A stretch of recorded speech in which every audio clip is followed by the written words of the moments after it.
Hey, what's up guys? It's LegoHobo910 here with another LEGO video. And in this video I'm doing kind of a collection army video of my entire Imperial figure and vehicle collection. I'm planning on doing 4 of these Star Wars videos this summer, and then I may try to do them every summer, but I'm not sure if I'm gonna, get enough for there to be a significant update. Like, I'm not gonna get enough, new vehicles and figures for an update to be necessary.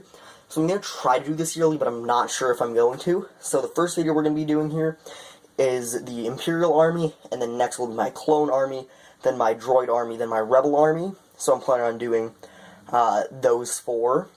And then I may even do like some armies or collections for other themes. For example, Batman, as they release so many Batman sets that I end up with a lot of Batman vehicles and figures, so I might do a Batman army. I'm also planning on doing one for my Lord of the Rings and Hobbit collection, but we're doing just 4 for the Star Wars here for the summer, so stop rambling and just get right into this.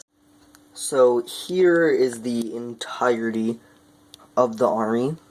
We're going to start with the figures right up front here, where we have 2 Imperial guards, as well as Palpatine and Vader. I have a bunch of alternate versions of Vader in the back there, so we'll get back to him later.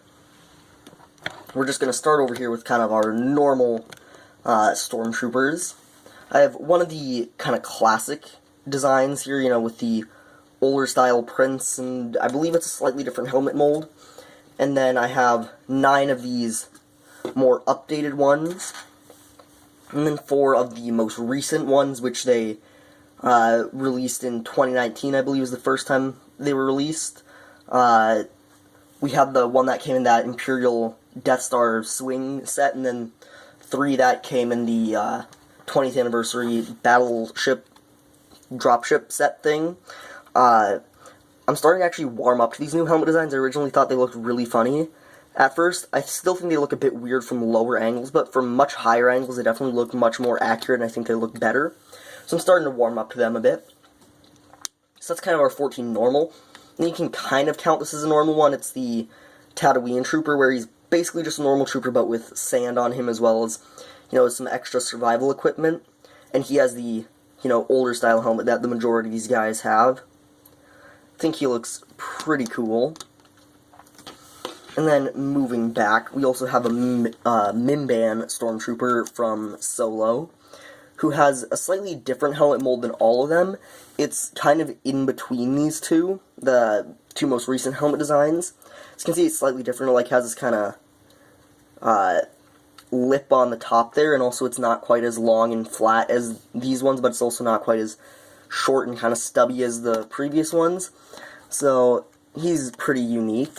I also really like the printing and the kind of cape that he has.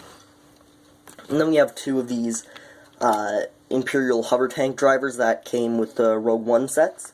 They're just identical aside from which molded blaster. Then we have this Imperial shuttle pilot that came in the Vader Castle set, who is basically the same figure, like same helmet, similar prints and whatnot, except he has more blue on him. I really like this guy. I think he's really unique, and also possibly a 501st figure, which I think is pretty cool. And then over here I have 6 of the Imperial Patrol Troopers. They came in the one Solo Battle Pack. I think they're pretty cool and unique. Then back there we have 3 Shore Troopers, actually 2 separate designs. We have this one which came in the TIE Striker, then this one which came in the Scarif Bunker. As you can see, this one's like a higher ranking officer, I believe Lieutenant, and then this is just your kind of normal Shore Trooper. So that's pretty awesome to have 3 of them. Then we have 2 Snow Troopers here of the older style where, they just had the one piece for the backpack and the helmet instead of the newer style where it's separate pieces, and also the front kind of billows out a bit more. Then 1 Scout Trooper, and once again, not the very new design that they just released this summer, the old helmet design where it just has the black head underneath, which can be turned around, though, if you want to actually see his eyes, but I just leave it like that because it looks cooler. Then back there we have the versions of Vader, which, like I said, we'll get back to later, and it looks like I accidentally murdered some people with the camera stand.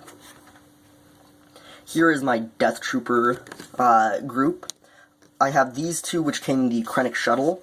just 2 of those, and then I have 8 of these different ones, which came in the Rogue One battle pack. As you can see, they have different printings, as well as that one has the poncho, or excuse me, pauldron, and that one doesn't.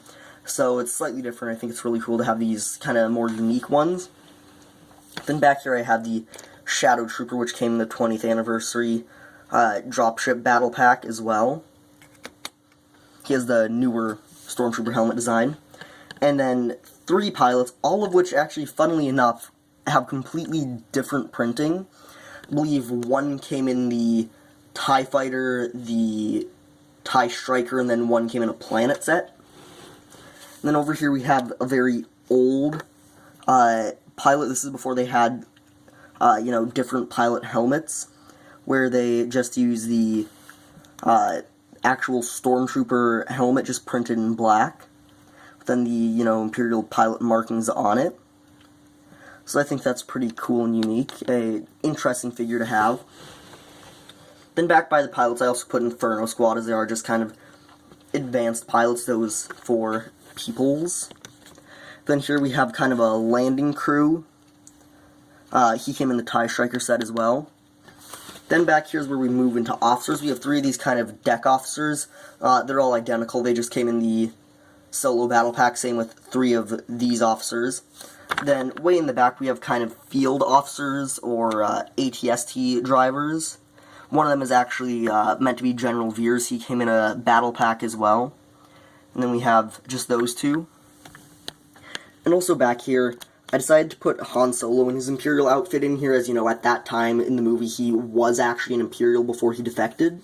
But then I figured if I was going to put him in there, I might as well, put in some of the other kind of rebels in disguise. So we have Tobias Beckett in disguise here, Jyn Erso in Imperial disguise, and then I also have K2SO here, who kind of was in disguise because, he was acting as a Imperial, but in reality he's just a reprogrammed Imperial droid, so if I really want to, I could also just use him as an Imperial, so it made sense to throw him in as well. Then we also have Director Krennic back here, as well as a AT-AT driver back here, and an AT-DP driver right there.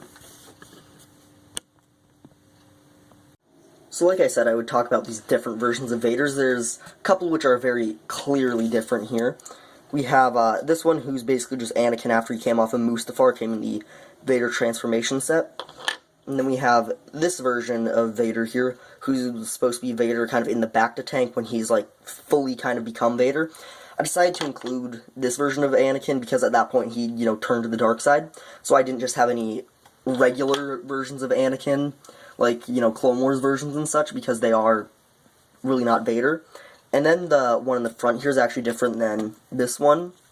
They may look identical to you right now, but if I take off the helmet, you can see once again this one just kind of has burned Anakin underneath, with the same head as the other one. And then this one has him, like, fully Vader. So they're slightly different. And then I have a duplicate of the one with the Anakin underneath. And then finally we have the 20th anniversary version, that came in the 20th anniversary sets, who's, meant to be an exact replica of the originals, except for, of course, the 20th anniversary print. So that's pretty neat as well. Move on to all the vehicles in the back here. We're actually going to start with these 2, which really aren't vehicles, but they are built. We have 2 different versions of mouse droids, this one from the Vader Castle, and this one from the Death Star trench, swing scene set, whatever that set's called. And then way in the back we have a bunch of battle pack builds, or battle pack sized builds. First here we have the 20th anniversary Imperial dropship. And then here's the walker from the Rogue One battle pack, which is an actual walker in canon. With battle packs, they end up making up vehicles a lot of the time, that's just what those are. And here's the Microfighters AT-DP. Right here we have 2 slightly different versions of speeders. This one just being the normal brown one, and then that one being a white Hoth one. That came in the same battle pack as kind of this little command center and missile launch thing.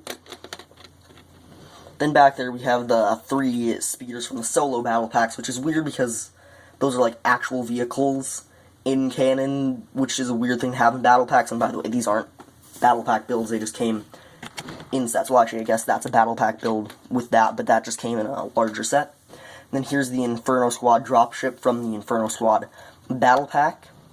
And that's about it for all those battle pack builds. Now let's move on to our larger vehicle. Move that base plate out of the way so we can get a better look at all the vehicles. Let's start over here with all of our TIE fighters. Here's the largest one.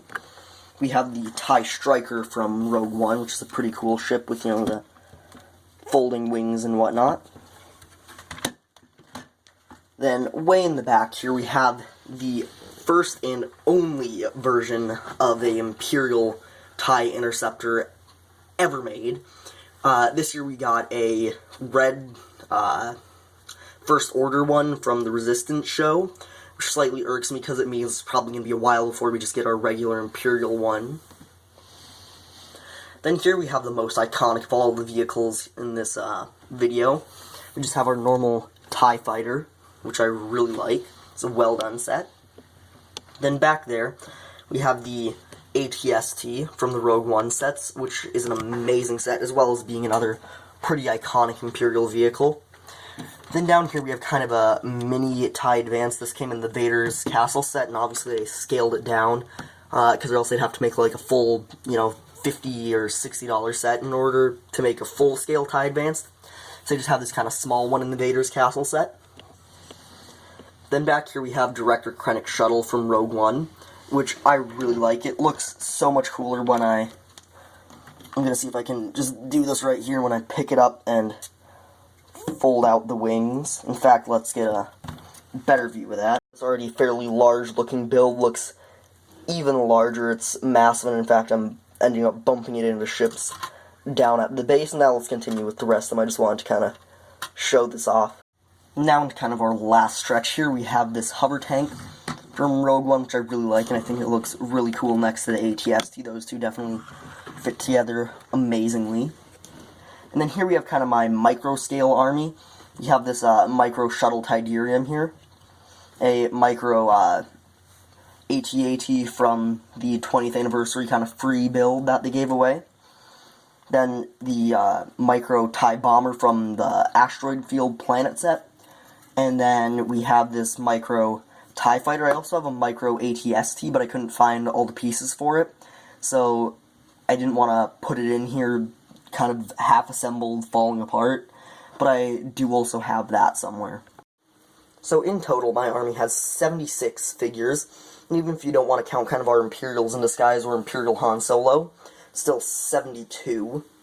With a total of 12 kind of small battle pack vehicles, as well as the Battle Pack Command Center, 7 larger vehicles, and 4 micro-scale vehicles for a total of 24 builds, as well as the 2 mouse droids, so kind of, I guess, 26 builds, but I think it's an absolutely massive Imperial army, and it really made me realize how much I enjoy the Imperial sets and just kind of the style of the builds and how much I buy of those, because they look so cool. But overall, that's my Imperial army. Stay tuned, because I'm going to try to release daily over the next couple of days the other 3 army videos, the clone, the droid, and the rebel videos. So yeah, look out for those. That's all from me for now, and bye.